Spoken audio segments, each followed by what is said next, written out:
Will you pray with me? O holy and gracious God, may the words of my mouth and the meditation on all of our hearts be acceptable in your sight.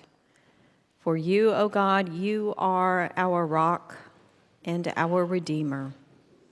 Amen. So this morning I thought I'd liven things up a bit and talk about death. We're comfortable with that, right? We enjoy talking about death. I would imagine most of us are very comfortable having these conversations about death, said nobody ever. And yet, Jesus talked a lot about death. Jesus died. Jesus made promises to us. And Jesus did indeed experience resurrection. And Jesus made promises to us. I want us to look at these two passages that Karen read for us. The first one, John 14, is one you have likely heard at very many funeral services or memorial services. It is one where we talk about that promise. Jesus tells us, in my Father's home, there are many rooms, there are many dwelling places, and we have a tendency to read that as though there is space for us in heaven, right? That's one of the ways that we interpret that.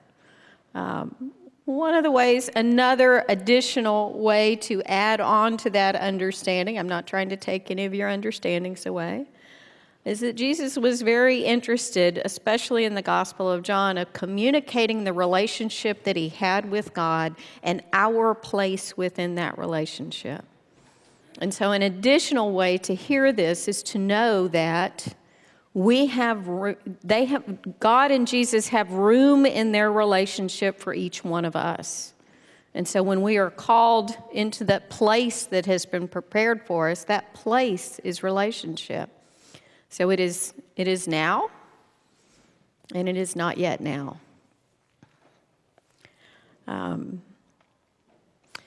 He goes on to promise the disciples many things. This is the beginning of what many scholars and commentators refer to as the farewell discourse in the Gospel of John. This is Jesus trying to get it all in before he's gone, right? Before his death and resurrection. He is trying to help the disciples understand what is to come and to give them the teachings that they need to be the people that they have been called and created to be.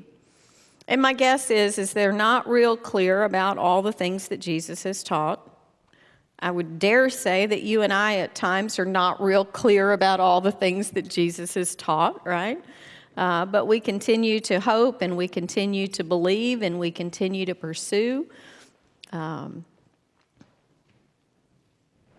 It's interesting, though, that after his death, in the Gospel of John, Jesus appears several times. The first time he appears, Mary sees him, Mary Magdalene. And you'll recall that after Mary encounters him, and she rushes back to where the disciples are gathered, the disciples did not believe her.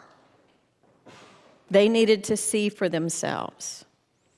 And so a little bit later, they're locked up in a room, all but Thomas. And Jesus appears to them, and they believed. And then when Thomas returned, they said, "Man, we got to see Jesus. It was great." And Thomas is like, "Unless I get to have the same experience you had, I don't know." And I want you to see Jesus' generosity in choosing to return again, simply so Thomas can also have the experience that the other disciples had. But it is the blessing that Jesus offers at the end of that passage that is for us. Jesus says, "Blessed are those who have not seen and yet have come to believe." You and I did not have the benefit of living at the time of Christ. And yet we are called and equipped to have the faith that the disciples passed on to us. Now, we are in an odd space this morning. Now, you may not be aware of this, or maybe you are. The United Methodist Church is having a special called General Conference. Now, I'm sure you've all been keeping up with that, and you know all of the structure and polity of the United Methodist Church because it's very entertaining reading. But I don't want to minimize this. This is an important conference.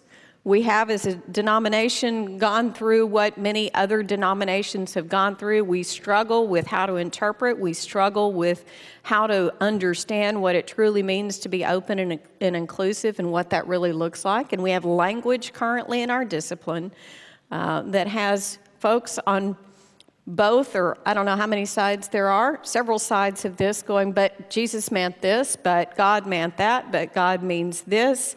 And so we have come to that place, that crossroads in our lives as a denomination where something has got to change. Something this weekend will die. Delegates met all day yesterday in a day of prayer. This morning they begin their work, and they will meet through the 26th. I do not know what will happen, but I tell you right now, something about our denomination is dying. And as much as you and I shrivel from death, I need you to hear the story of our faith. We are a people of life, death, and resurrection. I want to invite you to look at your own lives. How many times have you already experienced this?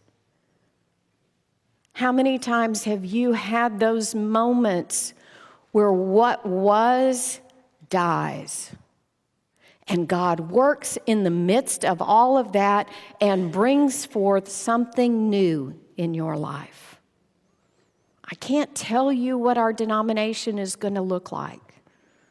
I can tell you that God works in the midst of death and brings forth new. This is the story of our faith. This is who we are.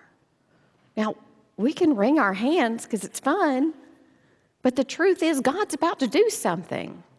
You heard all morning all the things that God has been doing in and through this church, from our smallest to our not so smallest. I'm trying to be nice here. God is active and busy. God is recreating life in so many places. And whatever comes out of this weekend, I promise you, God will recreate. God will bring us through. God will continue to work in and through us.